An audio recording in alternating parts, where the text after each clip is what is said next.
ప్రజాశక్తికి సంబంధించిన విలేకరులు, దాంట్లో ఇంకా మన పెద్ద పోస్టులో ఉన్న వారు, అంటే ఇక్కడ మూసేదాకా అందరూ తెలిసిన వాళ్ళు, ఎవరు తెలియని వారు కాదు. అందరికి కూడా నమస్సుమాంజలి. అంటే ఈరోజు వాసు ఎక్స్ కార్పొరేటర్ అండ్ కడాయికి సంబంధించినటువంటి దాంట్లో యాక్టివ్ పార్ట్ చేస్తున్నటువంటి శ్రీనివాసరావు, అంటే ఈరోజు ఒక అంటే పేపర్స్ కానీ టీవీలు కానీ ఏం చూసినా ఒక పార్టీని గురించి ఒక పార్టీ విమర్శించుకోవడమే తప్పితే ప్రజల గురించి పట్టించుకున్నటువంటి ఏకైక ఛానల్ కాకుండా పత్రిక ఒక ప్రజాశక్తి అని చెప్పేసి నేను చెప్తాను. అంటే ఎప్పుడు కూడా ప్రశ్నించే తత్వం ప్రజాశక్తిలోనే ఉంటుంది. వేరే పేపర్లో డెఫినెట్ గా ఈ రోజు ఎలా అయిపోయినా కేవలం ఒక పాంప్లెట్స్ లాగా తయారైపోయాయి. నేను అంటే రైల్వే ఇష్యూస్ కానీ చాలా ఇష్యూస్ లో ఎప్పుడు కూడా నేను పాల్గొంటూ ఉంటాను.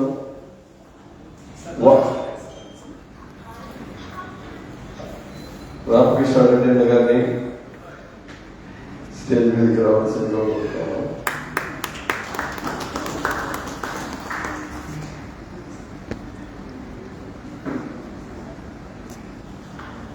రామకృష్ణ రెడ్డి గారు ప్యాప్సియా అధ్యక్షునికి, స్టేట్ అధ్యక్షుని గారు ఈరోజు ఇక్కడ 5వ కర్నూలు ఇండస్ట్రియల్ స్టేట్ అధ్యక్షుని గారు కూడా పనిచేస్తారు.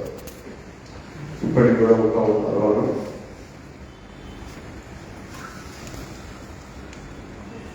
అంటే ప్రశ్నించిన తత్వం వచ్చేసి ఒక ప్రజాశక్తి నుండి నేను చూస్తాను. ఈరోజు మీకు అందరికీ తెలుసు, మన రాయలసీమ మోస్ట్ వెనుకబడిన ప్రాంతంగా గుర్తించబడింది. అందులో ఎక్కడికి ప్రపంచంలో ఏ కంట్రీ అయినా ఒక అగ్రికల్చర్ అనేది ముందుగా ఉంటుంది. అగ్రికల్చర్ తర్వాత వచ్చేసి ఇండస్ట్రీస్.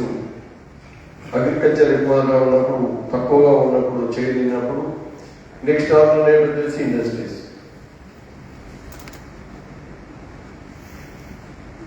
ఇండస్ట్రీస్ అనేది ఎస్పెషల్లీ కర్నూలులోను రాయలసీమలో ముఖ్యంగా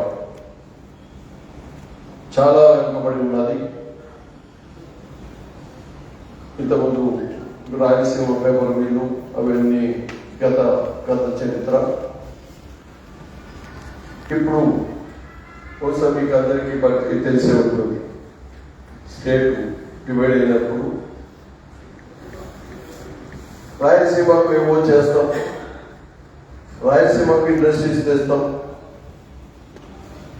పూర్వకాలంలో 30,000 ఎకరాలు ల్యాండ్ సేకరించడం జరిగింది. అందులో దాదాపు 15,000 నుంచి 20,000 ఎకరాలు సేకరించారు. ఇది జరిగేప్పుడు 2014-15లో మొదలైంది. ఈరోజు 2026 అంటే 12 సంవత్సరాలు ఇండస్ట్రియల్ గా ఎంత డెవలప్ చేశారు అంటే, డెవలప్మెంట్ అనేది మాటలకే పరిమితం అవుతుంది కానీ చేతలకు పరిమితం కావటం లేదు.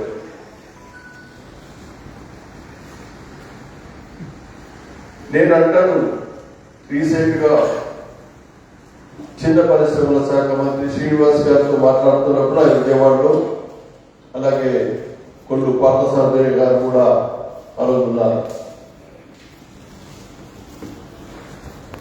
నేను ఒక క్వశ్చన్ అడిగాను, సార్ మీరు అందరూ కూడా అంటే ఎంఎస్ఎంఈ గురించి ప్రైమ్ మినిస్టర్ మొదలుకొని ఫైనాన్స్ మినిస్టర్ నుంచి మన సీఎం గారు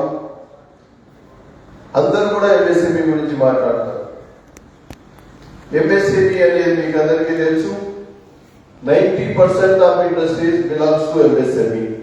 అంటే ఉన్న ఇండస్ట్రీస్ లో ఎంఎస్ఎంఈ అనేది 90%, అప్ టు 250 crores వరకు ఎంఎస్ఎంఈ ఇండస్ట్రీస్ వస్తాయి. మన మదన్మోహన్ గారు ఉన్నారు ఇక్కడ. అంటే కేవలం 10% వరకు భారీ పరిశ్రమల అనేది ఉన్నాయి. కానీ నాకు అర్థం కాని విషయం ఏంటంటే 10% ఉన్న భారీ పరిశ్రమల గురించి వేరే కంట్రీస్కి పోయి మీకు అన్నీ ఇస్తాం, మొత్తం ఇస్తాం, అంటే మొత్తం అంటే ఏమీ లేకుండా రండి ఇప్పేసి ఇస్తాము, మీరు మా కంట్రీస్కి రండి, మా స్టేట్కు రండి అని చెప్పేసి అంటున్నారు. మరి ఈ 90% మనుషులు అంటే there is a saying in English, extension is better than retention అని చెప్పేసి ఉన్నదాన్ని ఉంచుకోవచ్చు సరిగా చూసుకోకుండా లేని దాని గురించి ఎందుకైనా ఎంబడుతున్నారో నాకు అర్థం కావడం. కానీ కేవలం 10% గురించి నేను ఎంఎస్ఎంఈ మినిస్టర్ గారితో చెప్తే మీరు సార్ మీరంతా 30,000-20,000 acres తీసుకున్నారు, ఎంఎస్ఎంఈ ఇండస్ట్రీస్ గురించి కూడా మీరు చాలా చోట్ల మాట్లాడుతూ ఉన్నారు, మీరు మా కర్నూలు కంటే ఇండస్ట్రియల్ ఎస్టేట్ ఇచ్చారు, పెద్ద ఇండస్ట్రియల్ ఎస్టేట్ ఇచ్చారు, మీరు బీయింగ్ ఎంఎస్ఎంఈ మినిస్టర్ సార్ కర్నూలుకి ఎన్నిసార్లు వచ్చారు సార్ అని చెప్పేసి అడిగారు. అంటే ఆయనకు ఏమీ చెప్పలేని పరిస్థితి. అవునండి, లేదు మేము అనుకుంటున్నాం, ఖచ్చితంగా వస్తాము, వచ్చినప్పుడు మీ నంబర్లు తీసుకున్నారు, మీకు చెప్పేసి మిమ్మల్ని కూడా పిలిచి మన ఇండస్ట్రీస్ డెవలప్మెంట్ గురించి మాట్లాడతామని చెప్పేసి అన్నారు. సంతోషం. అంటే ఆయన అడుగుతానే కొంచెం మంచి వ్యక్తి, బాగా చక్కగా మాట్లాడతాడు, టైం ఇస్తాడు, పనికి సమాధానాలు చెప్తాం. సో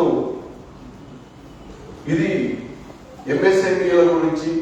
అలాగే ఓవరాల్ గా చెప్తే ఇంతకుముందు చెప్పారు, అంటే మన స్టేట్ విడిపోయినప్పుడు ఈ బుందేల్ఖండ్ మీదంతా తరహాలో వచ్చేసి ఒక రాయలసీమకు ఒక ప్యాకేజ్ ఇస్తామని చెప్పేసారు. రాయలసీమకు ప్యాకేజ్ ఇస్తున్నప్పుడు రాయలసీమకు ప్యాకేజ్ ఇచ్చారు. అంటే వాళ్ళ ఉద్దేశం ఏంటి, ఇండస్ట్రీస్ ను రాయలసీమలో ఎస్టాబ్లిష్ చేయాలన్నది మెయిన్ ఇండస్ట్రీ. మరి ఇప్పుడు వచ్చిన ఇండస్ట్రీస్ అందరినీ ఉత్తరాంధ్రలో కూడా ఎస్టాబ్లిష్ చేయాలని చెప్పేసి అన్నారు. మరి ఇప్పుడు వచ్చిన ఇండస్ట్రీస్ ని గుంటూరులో పెట్టండి, విజయవాడలో పెట్టండి, ఇవన్నీ ఎందుకు అడుగుతున్నారు? పెట్టాల్సింది రాయలసీమలో కదా, లేదు ఉత్తరాంధ్రలో ఇండస్ట్రీస్ పెట్టాలి. మరి క్యాపిటల్ అంటారు, ఓకే క్యాపిటల్ ఇది వేరే, ఇనిషియేటివ్ క్యాపిటల్, ఇండస్ట్రీస్ ఎందుకు అక్కడికి రావాలని చెప్పి కోరుకుంటున్నారు? అంటే అప్పుడు మన ఇండస్ట్రియల్ గా ఎంత డెవలప్ చేస్తామన్న మన కర్నూలు అయితేనేమి, కడప అయితేనేమి, ఓకే చిత్తూరు అంటే కొంతవరకు శ్రీ ఇండస్ట్రియల్ ఎస్టేట్ కొంచెం పెద్దగానే ఉంది, బార్డర్లో పెద్దగా ఉంది, అది కొంత డెవలప్మెంట్ కూడా కొంత రోజు కొంత చెప్పచ్చు. మోస్ట్ బ్యాక్వర్డ్ ఏంటంటే కడప, కర్నూలు, అనంతపూర్. అంటే కొంత అనంతపూర్ కనీసము వాటి ఇంతలో మీకు మోస్ట్ వెనుకబడిన బహుశా ఇండియాలో వెనుకబడిన ప్రాంతం అంటే అనంతపూర్. కానీ సర్ప్రైజింగ్లీ ఈరోజు హార్టికల్చర్ డెవలప్ అవుతుందంటే అనంతపూర్ ఎక్కువ డెవలప్ అవుతాం. కొన్ని హార్టికల్చర్ అక్కడ డెవలప్ చేస్తున్నారు, హార్టికల్చర్ కర్నూలులో ఎందుకు డెవలప్ చేయకూడదు, కర్నూలు జిల్లాలో ఎందుకు డెవలప్ చేయకూడదు? సో ఇండస్ట్రియల్ గా నేను కోరుకునేది ఏంటంటే విపరీతమైన ల్యాండ్ ఉంది. ఇంకొకటి సర్ప్రైజ్ ఇంకోటి ఏంటో అంటే ఒకటి ప్రభుత్వం ఇదే ఉండొచ్చు, అంటే డబ్బును పెట్టగలిగిన భారీ పరిశ్రమల మనుషులకు, అంటే రిలయన్స్ వాళ్ళకు, మీకు తెలుసు క్యాంపా కోలా వచ్చింది, అలాంటి పెద్ద ఇండస్ట్రీస్ కొన్ని వస్తూ ఉన్నాయి ఓలోకల్లో, వాళ్లకు పొలాలు కొని ఇండస్ట్రీస్ దొరికే శక్తి ఉంది వాళ్ళకి. అలాంటి శక్తి ఉన్న వాళ్ళకి మేము మీకు ఫ్రీగా 99 పైసలకే ల్యాండ్ ఇచ్చేస్తామంటారు. 90% ఆఫ్ ది ఇండస్ట్రియలిస్ట్ అందరూ అంటే డబ్బులు లేకుండా ఏం లేకుండా నిరుద్యోగం పెడుతున్న చిన్న చిన్న ఇండస్ట్రీస్ పెట్టి ₹1,00,00,000 పెట్టి 50 లక్షలు పెట్టే వాళ్ళకి వాళ్ళ దగ్గర డబ్బులు ఉండవు, వాళ్ళకి మాత్రం డబ్బులు పెట్టి కొనాలంట. ఇది ఎక్కడ న్యాయమో మరి చూడండి. వీళ్ళేమో డబ్బులు పెట్టాలా, డబ్బులు ఉన్న వాళ్ళకి మాత్రం ఫ్రీగా ఇచ్చేస్తాం. మరి గవర్నమెంట్ ఎందుకో ఇలాంటి పాలసీలు అడాప్ట్ చేస్తుందో తెలియని విషయం. నేను ఒక చిన్న విషయం చెప్తాను, అంటే నాకు జరిగిన విషయమే. నేను ఇంకా కొంతమంది నాతో పాటు కర్నూలులో జరిగిన విషయం. నేను మున్సిపాలిటీలో నా సొంత డబ్బులతో షాపులు పెట్టి షాపు కట్టుకున్నా. దానికి షాపు నేను సొంత డబ్బుతో కట్టుకున్నా, రెంట్ కూడా నేను పే చేస్తా ఉన్నా. ఈరోజు అంటే నేను ఎంఎస్ఏ మీటింగ్కి వస్తాను, నేను కూడా ఎంఎస్సీ మీటింగ్కి వస్తాను. వస్తే 25 ఏళ్ల తర్వాత 25 ఏళ్ళు నేను చక్కగా అంటే మున్సిపాలిటీలో ఒక్కరోజు రెంట్ పే చేయకపోతే ₹3,000 పైన ఇస్తాను. ఒక్కరోజు ఇది కాకపోతే, అది కూడా అంటే ఈ మంత్ కాదు, రాబోయే మంత్ రెంట్. సో అలాంటి చోట 25 ఏళ్ళు మున్సిపాలిటీకి 33.5% రెంట్తో పెంచుకుంటూ కడతా ఉంటే అతన్ని ఎవరైనా మామూలుగా మీకు తెలిసి ఎవరు చేస్తారు, సన్మానిస్తారు. కానీ గవర్నమెంట్ ఏం చేస్తుందంటే అతన్ని ఖాళీ చేయించి అది మళ్ళీ వేరే వాళ్ళకి ఇస్తారట. అంటే 25 ఏళ్ళ నుంచి నేను ఒక చోట వ్యాపారం చేస్తా ఉంటే ఆ వ్యాపారం నేను ఎక్కడికి పోవాలి? అంటే ఒక చిన్న ఎంఎస్సీ మీద చేస్తున్న వ్యక్తి ఎక్కడికి పోవాలి? ఏంటి పాలసీస్ అన్ని గవర్నమెంట్ చేస్తున్న పాలసీలు ఏంటి? సో నాకంటే ఇక్కడ ఈరోజు స్పీకర్ వచ్చేసి మదన్మోహన్ గారు ఉన్నారు. అంటే ఇవన్నీ కూడా గవర్నమెంట్ వచ్చేసి బేసిక్ గా మీరు చైనాకి వెళ్తే, చైనా మీరు చాలా మంది చెప్పచ్చు ప్రపంచంలో ఈరోజు అగ్రస్థానంలో ఉందంటే చైనా అగ్రస్థానంలో ఉంది. నేను కూడా చైనాకు దాదాపు 3 సార్లు వెళ్ళాను. 3 సార్లు వెళ్ళినప్పుడు ఎప్పుడు కూడా నేను చైనా ఇండస్ట్రీసే విజిట్ చేస్తాను మామూలుగా. ఈరోజు ముఖ్యంగా ఇక్కడ అంటే 2-3 లేడీస్ కూడా ఉన్నారు. మీరు చైనాకి వెళ్తే నాకు తెలిసి 90% ఆఫ్ ది అమ్మాయిలు వచ్చేసి చైనాలో ఇండస్ట్రియల్ అంటే మార్కెటింగ్ చేసే వాళ్ళలో 90 కూడా కాదు. మీరు సర్ప్రైజింగ్ అవుతారు, 99% ఆఫ్ ది అమ్మాయిలు వచ్చేసి ఇక్కడ మార్కెటింగ్ చేస్తారు. అక్కడ అబ్బాయిలు కేవలం షాపులకు అంటే ఒక ప్రాక్టీస్ కు మాత్రమే పరిమితం అవుతారు. లేడీస్ కూడా ఈరోజు రాజకీయాలు విజయాలు గవర్నమెంట్ అని ఏదో మాట్లాడుతూ ఉంది. ముందు లేడీస్ వచ్చేసి వాళ్ళ కాళ్ళ మీద వాళ్ళు పనిచేసి ఇండస్ట్రియలిస్ట్ గా వాళ్ళకి చేసి అక్కడ చైనాలో ఏదన్నా ఎవరైనా ఇండస్ట్రీ పెట్టుకోండి, గవర్నమెంట్ ముందుకు వచ్చి వాళ్ళతో ఇండస్ట్రీ పెట్టిస్తుంది. గవర్నమెంట్ వచ్చేసి డబ్బు ఇండస్ట్రీ పెట్టేంటే మీకు ఏ దాని మీద ఇంట్రెస్ట్ ఉంది అని చెప్పేసి గవర్నమెంట్ వచ్చేసి ఇండస్ట్రీ పెట్టిస్తుంది. ఒకప్పుడు మీకు అందరికీ తెలుసు చైనా పాపులేషన్ ఎక్కువ ఉన్నప్పుడు ఆ పాపులేషన్ అదే పోషించలేక కొన్ని రివర్స్ లో తీసుకెళ్లి మనుషులందరినీ తోసి చంపిన రోజులు అలాంటి రోజులు. అంటే నా కళతోనే నేను నా జీవితంలో విన్న రోజులు అవి. ఈ రోజు చైనా వచ్చేసి ప్రపంచంలో నంబర్ 1 గా ఉందంటే ఈరోజు అక్కడ అగ్రికల్చర్ కాదు, కేవలం ఇండస్ట్రీస్ వల్లనే చైనా వచ్చేసి ఈరోజు రూలింగ్ చేసే పరిస్థితి ఉంది. ఇక్కడ ఊరికే రాజకీయ నాయకులు మాటలు మాట్లాడే కాదు, చేతల్లో చూపించండి. చేతల్లో చూపించేసి ఈరోజు మెయిన్ ప్రాబ్లం వచ్చేసి అన్ఎంప్లాయ్మెంట్. అన్ఎంప్లాయ్మెంట్ అంటే ఇక్కడ నేను చిన్న ఇది చెప్తాను. ఒక 1000 కోట్ల ఇండస్ట్రీ వచ్చింది అనుకోండి, కర్నూలు 1000 కోట్ల ఇండస్ట్రీ వస్తే వాళ్ళకు ఒక 25% నుంచి 30% సబ్సిడీ ఇస్తారు. అంటే దాదాపు 250 కోట్ల నుంచి 300 కోట్ల వరకు సబ్సిడీ ఇస్తారు. ఈరోజు సబ్సిడీలు కూడా మీకు సార్ ఉన్నారు. నాకు తెలిసి 2014 నుంచి 2026 వరకు అంటే దాదాపు 12 సంవత్సరాల్లో 2014 నుంచి 19 వరకు సింగిల్ పైసా సబ్సిడీ కూడా ఇవ్వలేదు. 2014 నుంచి 19 ఒక తర్వాత కూడా గవర్నమెంట్ ఒక పైసలు ఇవ్వలేదు. ఒక గవర్నమెంట్ వచ్చి 2020లో ఒకసారి ఇచ్చారు, 2022లో ఒకసారి ఇచ్చారు, అంటే 2 సార్లు ఇచ్చారు.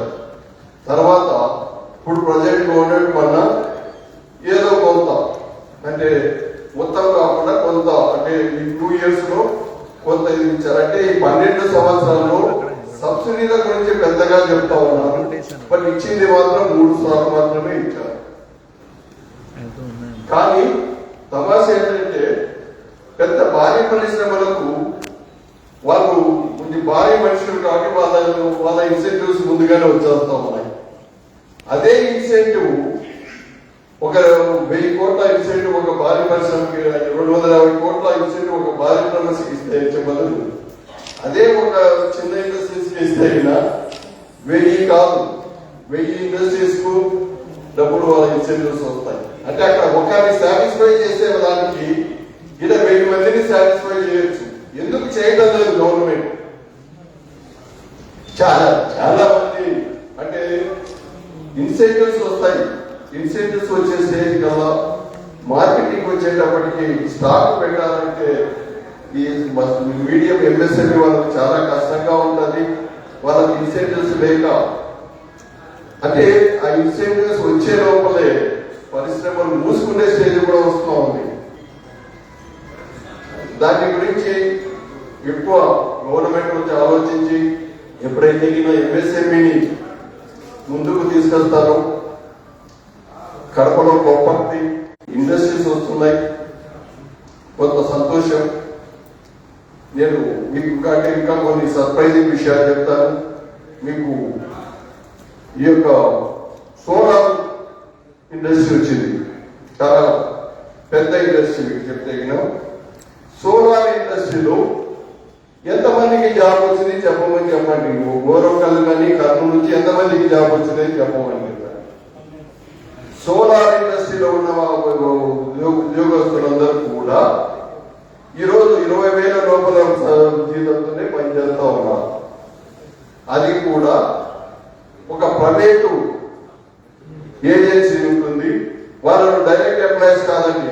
సోలార్ లో పనిచేసే ఒక ఎంప్లాయీ కూడా, అంటే పెద్ద స్టేజ్ ఎంప్లాయీస్ తప్పితే చిన్న వాళ్ళు ఎవరు పర్మనెంట్ ఎంప్లాయీస్ కాదు. వాళ్ళందరూ కూడా ప్రైవేట్ ఏజెన్సీ దగ్గర ఏజెన్సీ నుంచి వచ్చి చేసుకుంటున్నారు. ఈ రోజు నాకు తెలిసి 8-10 ఏళ్ళ నుంచి పనిచేస్తుంటున్నాయి. వాళ్ళకు వచ్చే జీతం 16,000 రూపాయలు. ఈ దుస్థితి గవర్నమెంట్ అంటే ఇన్ని ఉద్యోగాలు ఇచ్చామంటున్నారు. సో అవన్నీ ఒట్టి మాటలు. అంటే మనం సో కొంత పీజీ భారత్ గారు కర్నూలులో మనకు భారీ పరిశ్రమల మంత్రిగా ఉన్నారు, వారు ఇంట్రెస్ట్ చూపిస్తూ ఉన్నారు. కనీసం కొన్ని పరిశ్రమలు వారంటే మీరు చెప్పగలిగిన సోలార్ అంటారు, కర్నూలు పెంచిన ఇండస్ట్రీస్ అంటే జైరాజ్ స్టీల్ అంటారు తప్పితే అంతకు మించి మీరు ఏది అంటే ఊరికి అలా చెప్పడానికి అయితే రాదు. సో ఇంకా పెద్ద పెద్ద ఇండస్ట్రీ క్యాప్ అవ్వడం అనేది రిలయన్స్ వల్ల వస్తూ ఉంది. సో పెద్ద ఇండస్ట్రీస్ గురించే కాకుండా మేజర్ గా ఎంఎస్ఎంఈ మీద ఇంట్రెస్ట్ చూపించి ఎంఎస్ఎంఈని డెవలప్ చేస్తే నేను ఎప్పుడూ చెప్తాను, ఎప్పుడు కూడా ఉద్యోగం గురించి ఆలోచించద్దు. నువ్వు ఒక ఇండస్ట్రీ పెట్టుకో, నువ్వు ఇండస్ట్రీ పెట్ట పాటి నీతో పాటు ఒక 10 మందికి ఉద్యోగాలు ఇచ్చేస్తే ఎంఎస్ఎంఈలో వచ్చేసి ఒక ఉద్యోగం ఒక ఇండస్ట్రీ మొదలుపెట్టి వాళ్ళు 10 మందికి ఉద్యోగాలు వస్తే ఉద్యోగ సమస్య తీరిపోతుందని చెప్పేసి తెలియజేస్తూ నాకు ఈ అవకాశం ఇచ్చినందుకు ధన్యవాదాలు తెలుపుతూ సెలవు తీసుకుంటున్నాను. Thank you.